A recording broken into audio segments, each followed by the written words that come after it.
Still, I think there's something missing. Even if we have a neural architecture which appears to predict time series very well, even if we have a variety of techniques for prediction, classification on the one hand, reasoning and rules on the other, the link between these is still missing. For example, if you're trying to predict how other players or pedestrians on the road will move, or if you're trying to predict the consequences of a decision, suppose one takes a decision, one imagines the future. If I did X, then Y will happen. If I did Z, then A will happen. And we continuously imagining the future by playing things out in our head. The missing element is that symbolic reasoning, optimization, planning, these features or these sort of techniques appear very different from the regressions or the neural learning or sequence prediction or naive Bayes classification, which is essentially data-driven predictions that we've seen. Reasoning requires one to learn rules, one requires one to learn classes, and then reason in a symbolic way about these things. And the link between how data-driven bottom-up techniques eventually give rise to higher-level symbolic reasoning in an architecture like the brain is a missing link. We still don't know how that happens. The hierarchical temporal memory promises that yes, we're going to learn about this, but that's not been demonstrated yet. So in the absence of that link being there, there are other ways to put these different techniques together in practical systems. The most popular one is called a Blackboard architecture, and it's a very old technique going back to the 50s and is now starting to get used increasingly in complex AI systems which need to use many different techniques, some bottom-up data-driven, some top-down symbolic reasoning oriented, and this is how the Blackboard architecture works. The Blackboard architecture consists of a blackboard where knowledge or that what one learns about the world is posted, and this knowledge is posted by knowledge sources. Now, knowledge sources can be of many types. They could be bottom-up feature learning, clustering, sequence miners like HTM, classifiers, so things which learn from the data directly. Or they could be symbolic rule engines or decision engines which do planning or reasoning.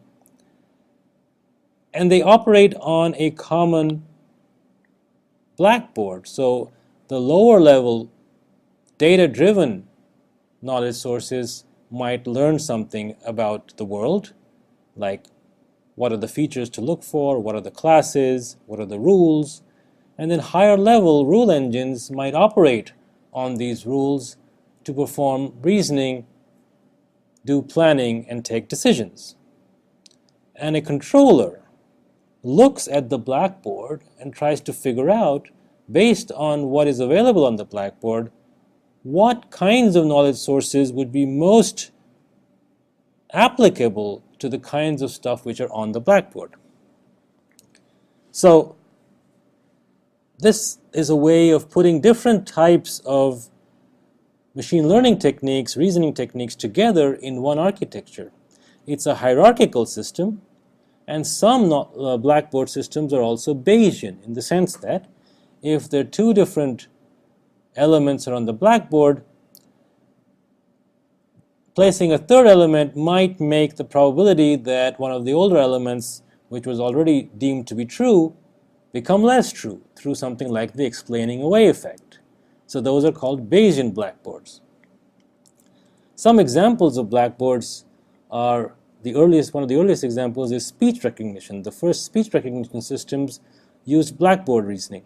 So the lower levels of the blackboard would detect things like phonemes, and then higher levels would detect words, and even higher levels would talk about sentences, and at each level one is not only going bottom up, but one is using the predictions at the higher layers to drive the reasoning at, or the classification at the lower layer. So the likelihood of the next word being a particular one is driven by what the previous word is, and that, as we have seen in a few lectures back, but that also drives what phonemes to look for.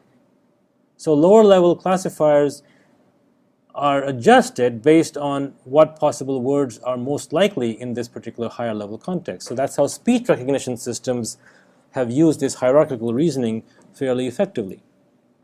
There are other systems which deal with analogical reasoning, which are essentially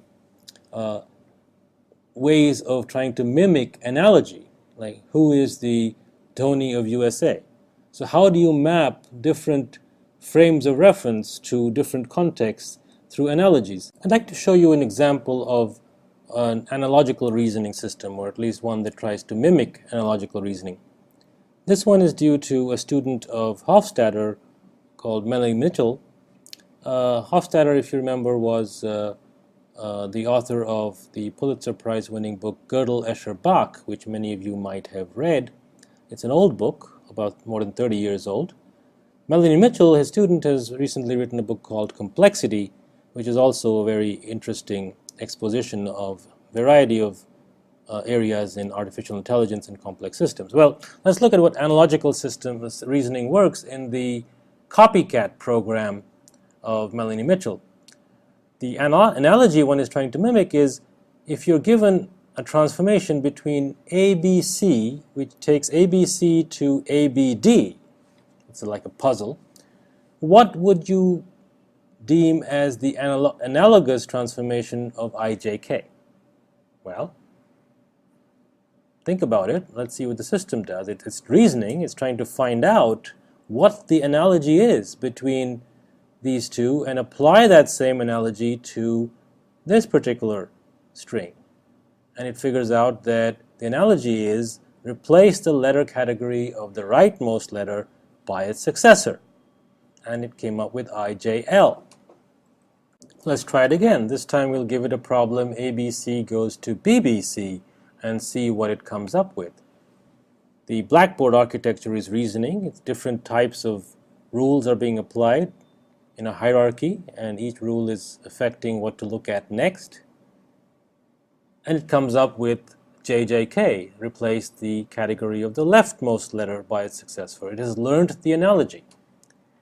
So as we can see, the Blackboard systems are extremely powerful, and they do form a way of marrying the bottom-up data-driven reasoning with the top-down symbolic reasoning, and allowing both of these to influence each other, just as Bayesian networks and hierarchical temporal memory all also include this element of top-down, bottom-up reasoning working together. So we will now end the course with a recap. I hope you've enjoyed this lecture. I've tried to cover many exciting things, at least things which I find extremely exciting and promising.